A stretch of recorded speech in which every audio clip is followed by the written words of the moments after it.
آخرت بھی اچھی ہوگی یا نہیں ہوگی؟ آج یہ دل کا بگاڑ ہے، دل میں دنیا کی محبت آ گئی، دل میں دنیا کی محبت آ گئی۔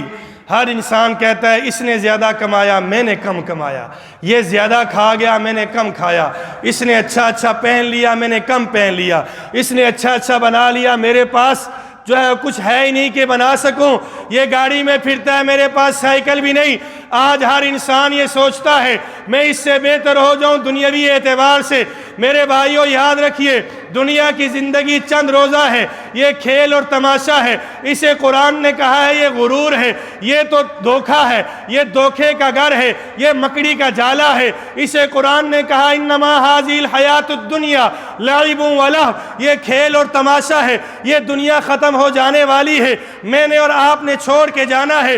اللہ کی قسم میں اور آپ بوڑھے ہو کر مریں کوئی پتہ نہیں، کیا پتہ آج شام ہمیں نصیب ہوگی یا نہیں۔ کتنے لوگ اس دنیا میں آئے، ہم نے اپنے ہاتھوں سے جنازے اٹھائے اور انہیں نہلا کر کفن پہنا کر اس زمین کے سپرد کر دیا ہے۔ میں نے اور آپ نے بھی دنیا سے جانا ہے۔ دنیا وفا کی جگہ نہیں ہے، دنیا تو بے وفائی کی جگہ ہے۔ ادھر میری آپ کی آنکھ بند ہوگی، لوگ جائیداد کے لیے لڑیں گے، لوگ ہماری نسلیں جو ہے ہماری جائیداد کے لیے لڑیں گی۔ اللہ کی قسم میں اور آپ اگر کچھ لے کر جائیں گے، وہ اچھے اخلاق لے کر جائیں گے، اچھا کردار لے کر جائیں گے، اچھے اعمال لے کر جائیں گے۔ اس کے علاوہ میں نے اور آپ نے اس دنیا سے کچھ بھی لے کر نہیں جانا۔ میں اور آپ پیدا ہوئے تو ہمارے جسم پر کپڑے نہیں، ننگے پیدا ہوئے۔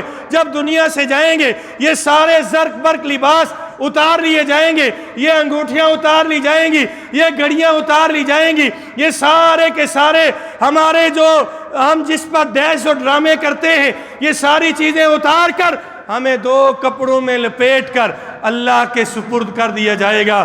لہٰذا قبر کے اندر کام آنے والی چیز اگر ہے وہ اچھے اخلاق اور اچھے اعمال ہیں، اچھے اخلاق اور اچھے اعمال ہیں۔ ہمیں چاہیے ہم اچھے اخلاق اپنائیں، اچھے اعمال اختیار کریں۔ میرے بھائیوں، میرے اور آپ کے نبی نے ارشاد فرمایا دو چیزوں کی ضمانت تم دے دو اور جنت کی ضمانت مجھ سے لے لو۔ ایک دل کے بارے میں فرمایا، میں نے عرض کیا دل اگر ہمارا ٹھیک ہو جائے، اس دل میں اللہ کی محبت ہو جائے اور اس دل میں اللہ کی محبت پیدا ہو جائے اور اس دل میں اللہ کا ڈر پیدا ہو جائے، پھر میں غلط چیز نہیں دیکھوں گا، میں غلط چیز نہیں سنوں گا، میں غلط چیز کو نہیں پکڑوں گا، میں غلط رستے پر نہیں چلوں گا، آپ بھی ایسے ہی نہیں چلیں گے۔ لہذا مجھے اور آپ کو چاہیے ایک تو اس دل کو بنانے کی کوشش کریں، اس لیے کہ اللہ کے نبی نے فرمایا جب کوئی بندہ غلطی کرتا ہے تو ایک تمکا، ایک نقطہ اس کے دل پر لگ جاتا ہے، جب تک وہ توبہ نہ کرے وہ دل کے اوپر لگا ہوا نقطہ برقرار رہتا ہے، پھر دوسری غلطی کرتا ہے دوسرا نقطہ لگ جاتا ہے، لمبی حدیث ہے۔ لہٰذا اپنے دل کو اجلا ہوا، اپنے دل کو صاف اور شفاف بنا لیجئے اور دل کے اوپر محنت کیجئے۔ آئیے رمضان کے اس بابرکت مہینے میں، آخری عشرے کے ان ایام میں اور جمعۃ الوداع میں ہم اللہ کے حضور یہ دعا کریں، یا اللہ جی جہاں ہم دنیا کی چیزیں مانگتے ہیں، جہاں مال و اسباب مانگتے ہیں، جہاں کاروبار میں برکتیں مانگتے ہیں، یا اللہ جی ہم تجھ سے یہ بھی مانگتے ہیں ہمارے دل کو اچھا بنا دے۔ ہم سارے بولے آمین۔ یا اللہ ہمارے دل کو اچھا بنا دے، ہمارے دل کو اپنی یاد سے ہر وقت جو ہے تازہ فرما دے اور ہمارے دل میں اپنی محبت اور اپنا ڈر پیدا فرما دے۔ زور سے کہیں آمین۔ دوسری چیز فرمایا اپنی زبان کو کنٹرول کرو، زبان کی وجہ سے نفرتیں پھیلتی ہیں۔ قرآن نے کہا والذین ہم عن اللغو معرضون، اس سے اعراض کرو، لغو باتوں سے اعراض کرو۔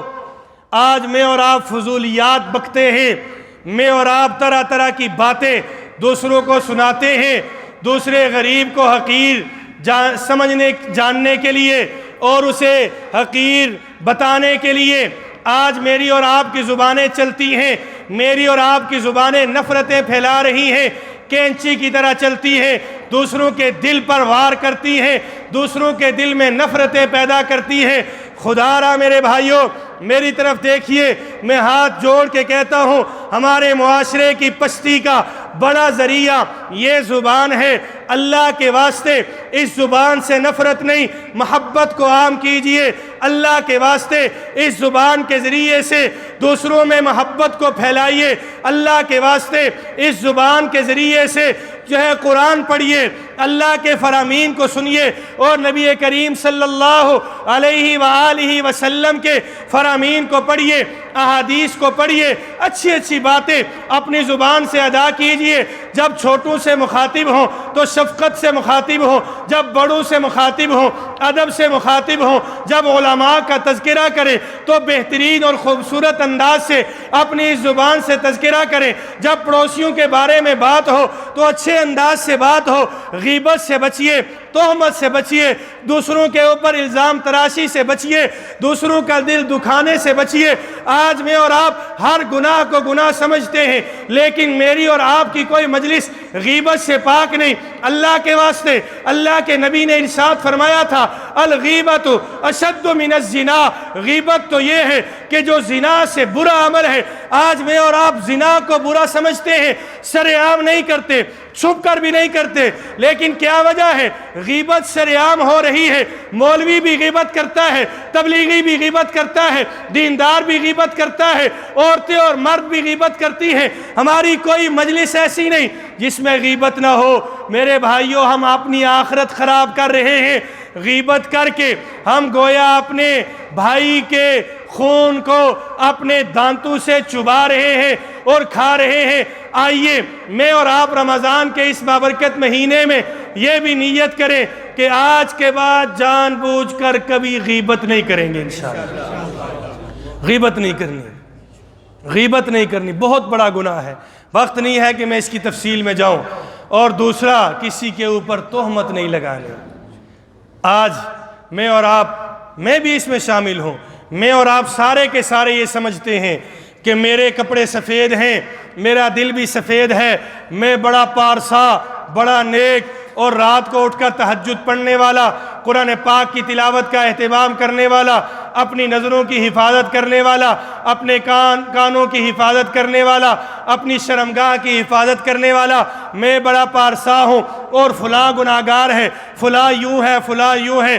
میرے بھائیوں، یہ میرا اور آپ کا اللہ کے ساتھ معاملہ ہے۔ اگر میں اور آپ نیک ہیں تو اس پر فخر نہ کریں بلکہ عاجزی کریں، اور عاجزی اللہ کو پسند ہے۔ میں اور آپ اگر نیکوکار ہیں تو اللہ کا شکر ادا کریں، اس لیے کہ شکر ادا کریں گے اللہ اس میں اضافہ فرمائیں گے۔ اگر میں اور آپ نیکوکار ہیں تو یہ میرا اور آپ کا معاملہ ہے اللہ کے ساتھ، لہٰذا اللہ ہمیں انشاءاللہ جنت عطا کریں گے، اللہ ہمیں اپنی رضا کا سرٹیفکیٹ عطا کریں گے۔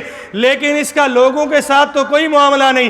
ہم لوگوں پر کیوں فخر کرتے ہیں؟ ہم لوگوں کو کیوں حقیر سمجھتے ہیں؟ لوگوں پر تہمت کیوں لگاتے ہیں؟ خاص طور پہ ہماری عورتیں آج بے روی کا شکار ہیں۔ ہر ایک عورت دوسری عورت پر تہمت لگاتی ہے۔ اب یہ مرض تو مردوں میں بھی آ چکا، اپنے آپ کو پارسا سمجھنے والے دوسروں پر الزام تراشی کرتے ہیں، تہمت لگاتے ہیں۔ یاد رکھیے، تہمت کے لیے تو شریعت نے کوڑے مقرر کیے ہیں، لہٰذا اپنے آپ کو تہمت سے بھی ہم نے بچانا ہے۔ آئیے رمضان کے اس بابرکت مہینے میں اور آپ یہ نیت بھی کریں کہ آج کے بعد کسی پر تہمت نہیں لگائیں گے انشاءاللہ۔